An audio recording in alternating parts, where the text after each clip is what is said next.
Coverage you can count on continues. With Storm Team 10 meteorologist Everett Lau. Certainly an active night across the Wabash Valley, and we still have some active severe thunderstorm warnings in effect right now. So let's take a look at the Storm Team 10 storm tracker. This line continues to race off to the east, but the good news, this is the main line. Once this works through your community, the threat for severe weather is going to come to an end, but still some rocky weather working through parts of the Wabash Valley that have already been clobbered with severe thunderstorms. So a look at the Storm Team 10 storm tracker right now shows that that main line still extends from the Indy area. If you know anyone in Indy, they're about ready to get the brunt of this system, extending down through Spencer into Greene, Sullivan, and even down into Lawrence County, Illinois. We continue with a severe thunderstorm warning for southern Sullivan County. This is just to the east of Carlisle, getting ready to move into Linton. You missed the first storm, but this has started to head your direction. Bloomfield during this warning. Spencer once again under the threat for some rocky weather, and eventually moving into Monroe County. This is warned for the potential of wind gusts up to 60 to 70 miles per hour. And again, this is going to be the main threat with this system. Now, earlier we talked about some damage that we've had confirmed in Crawford County. News 10 Bureau Chief Nathan Springfield is there. We're having some issues trying to get him connected with some cell service issues. So we're going to try to get some more information from him. We also have crews headed to Sullivan to see if there's any damage down there, as that storm, after it moved out of Crawford County, tracked right across Sullivan County, then over towards Jasonville, into the northern part of Greene County, and then went through Spencer.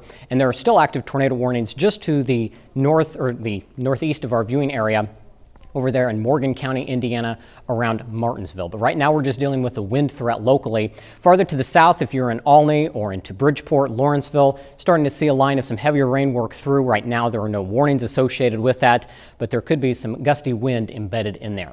The tornado watch, it was issued until 3 o'clock in the morning. Notice it's already being dropped by a few counties, and I expect more of these counties to be dropped here over the next hour or so. As I mentioned, once that line works through, that's going to bring our threat for severe weather to an end, but technically still in effect for those counties shaded in yellow.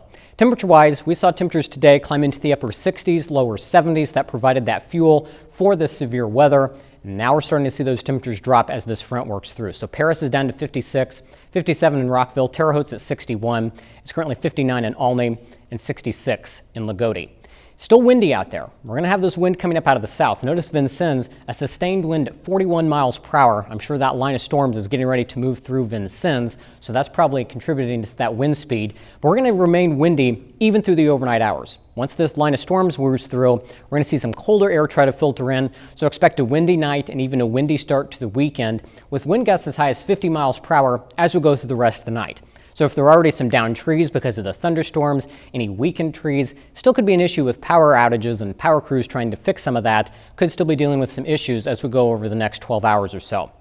But looking at Futurecast again, our threat for severe weather winding down. Futurecast bringing that line off to the southeast as we go into the early morning hours. And in fact, the sky might clear out. That's going to allow temperatures to plummet as we go into the overnight hours. Not going to be as mild of a day tomorrow as it has been today. We'll stop Futurecast at about lunchtime tomorrow. We may have some sunshine to start the day, but then clouds are going to be returning, and it's just going to be a chilly, kind of breezy day with this wind still battling us from the northwest. We can see wind gusts even during the daytime tomorrow, up to 45 miles per hour. So that's why a wind advisory is going to be in effect for the entire Wabash Valley through tomorrow evening. So again, a windy start to the weekend. We'll advance this through. Can't rule out a few spotty showers in parts of the Wabash Valley, especially around midday tomorrow. I think mostly it's going to be dry, but don't be surprised if you pick up a few sprinkles or a few light rain showers as we go through tomorrow afternoon. We'll advance this through to tomorrow night. The sky is going to clear out. We'll see a cold night set up for Saturday night with temperatures dropping down into the upper 20s, but Sunday looks much better. If you have any plans this weekend, Sunday is going to be the pick of the weekend with those temperatures climbing back into the upper 50s. Pretty seasonable day as we wrap up the weekend. So for tonight, showers and thunderstorms coming to an end now. Then it's going to stay windy with the sky gradually clearing. Expect those wind gusts up to 50 miles per hour with temperatures eventually dropping down into the lower 40s. Then tomorrow, 47 is the best we can do for a high. It's going to be a cloudy day. Maybe some sunshine first thing with some isolated showers possible. Wind gusts could be as high as 45 miles per hour.